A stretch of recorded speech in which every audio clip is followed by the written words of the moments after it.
If you've ever wondered why you do what you do and why you get the same results even though you're trying to change, then in this video I will explain the 3 modes of operation and how your body works alongside with you so that you can understand it better and make changes that you want to make. For example, if you are always stressed and running on adrenaline all the time, then you will keep repeating that same pattern because your brain and your body, your nervous system is programmed that way. And you might try to meditate and you might try to go to nature and you might try doing all these things, but you always end up being stressed and pressured because that's the way your brain is programmed. Your nervous system is programmed. So I like to think of it as life is a video game and I am the player. I am the player here and I have an avatar. And that avatar has 2 aspects. It has the physical body, right, the hardware, and then it has the software, which is inside the mind, that's the brain, that's the nervous system, combined, programmed together. And we operate in many different modes. Our avatar can operate in many different modes, but in this video I will shortly explain the 3 main basic modes that you need to understand to change your results. So the basic principle, this is how we want it to work, okay? We want to be in the mode where the player, the consciousness, the soul, the intentionality, right? The planner, the entity that really wants to do something in the world. We control our avatar. So we give the command and it goes through our conscious mind and through our subconscious mind, and that influences our state, meaning how we feel in the moment. How we feel in the moment will create the action that we take. Right? If you feel really amazing, you will take a different action than if you feel really shitty, probably, right? So that will influence the action that you take. And then based on the actions that you take, that's what will create your result. Now, if we have some subconscious things in our brain, that will also influence our state, meaning how we feel and how we operate. And in that way, it will influence your action and it will create your result. So this, in the perfect situation, this would be called the command mode. This would be called the command mode. However, command mode is really difficult, really energy extensive, and it costs a lot of energy for us to operate in this way. And that's why our bodies came up with this amazing principle, this amazing idea.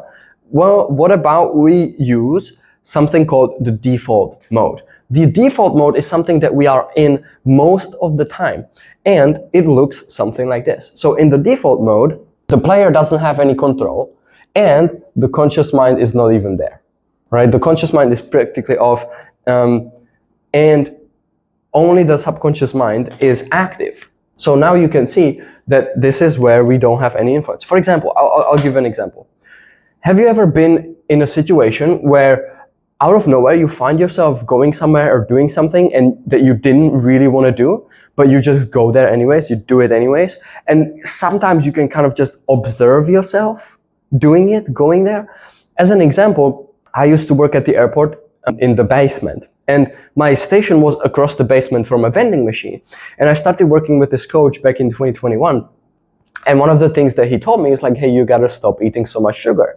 And I had a habit at the time to every time when I had some little break, maybe 2-3 times a day, when I had some time off or a little break between tasks at my job, I would just start walking across the basement to the vending machine and buy a snack and eat like a Snickers or maybe buy a Red Bull or a drink or something. And after I started working with the coach, he was like, hey, it's probably this not a good habit. You have to stop doing that. I'm like, okay, let me stop. And for the next week, a couple of times I found myself just walking to the vending machine and in the back of my mind kind of screaming like, hey, what are you doing? You're not supposed to do this. What are you doing?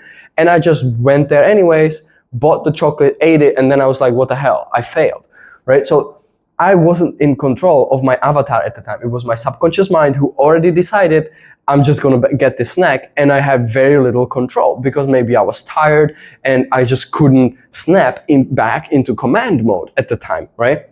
So my subconscious mind was fully in control of how I was feeling and what I was doing, and that created the result of eating the chocolate and then maybe just going down the drain and then having a sugar crash and all of that stuff, right? So now you might be wondering, okay, if we operate most of the time in the default mode, well, how does that even happen? Like how we determine, well, how does in the subconscious mind, how did that even happen? So that's the last mode, and that's what I call programming mode. Okay, that's what I call programming mode, and that's where your subconscious mind is fully open to the outside world, and anything that happens goes directly into your subconscious mind. Now, this is mainly programmed. This is how your brain gets programmed, and this mainly happens between the ages of 0 to 7, when your conscious mind isn't fully formed, your consciousness isn't fully developed yet, and everything you observe, everything you experience, everything you see, everything you learn, everything you hear, everything you feel goes directly into your subconscious mind, and it creates these programs. So people who struggle with social anxiety, right? I've been working with people with social anxiety for half a decade now, and I see it over and over. There's some sort of a pattern, there's some sort of a programming from their childhood very often that in their subconscious mind, it creates an amplified fear of people, an amplified fear of speaking out, an amplified fear of rejection and judgment, because maybe their parents screamed at them because they were too stressed, and every time I spoke up, and every time I wanted to ask a question, my parents screamed at me. So now I've learned that, oh, speaking up or asking a question is dangerous because I get yelled at. So let me not do that. And let me create a big fear of doing that so that I don't do that ever again. Okay? And that results in people not being able to communicate and speak up and operate in the normal world, because their subconscious mind is just fully programmed. And this is why it is so difficult to change, because everything is already in our subconscious mind, and our subconscious mind creates how we feel, and it creates what we do, and that creates our results in the physical reality, in the physical world. This is what people call manifestation, right? Whatever is in your subconscious mind, this is kind of the technicalities behind it. This is why you manifest what is in your subconscious mind. Right? Because that's how you behave, that's how you feel, that's how you behave. And you might be taking similar actions, but you do it differently, right? Like if you feel really amazing and you do the same job, you're probably going to do a better job than if you feel really lousy and you do the same job. It's probably not going to be the same quality of the job, so that's why you're not going to get the same quality of the results. So what do we do about this? Well, in simple terms, there's two muscles that we have to practice. There's two muscles that we have to practice. But our end goal is to reprogram our subconscious mind. Now, sadly, we cannot just go back to a fully programming mode and just rewrite all of it. There's modalities that can get you closer, like NLP, right? Neuro-linguistic programming can help, hypnotherapies can help, things like that. But very often, sadly, they are over-promised, over-marketed, and it doesn't really work out the same way that they say that it does. What really works for actual subconscious reprogramming is repetition, whatever mode you are in, repetition. And in order to do that, we need to practice two muscles. Muscle number one is the switching muscle. This is the muscle that helps you switch from a default mode to a command mode, right? Where you are in control of your avatar. Picture this, like if my switching muscle at the time was stronger when I was pulled towards that vending machine to buy that snack, I would have been able to just snap out of the default mode and be like, no, I really don't want to do this. Let me just not do it and go back to my station and just have a healthy snack that I bought earlier before, right?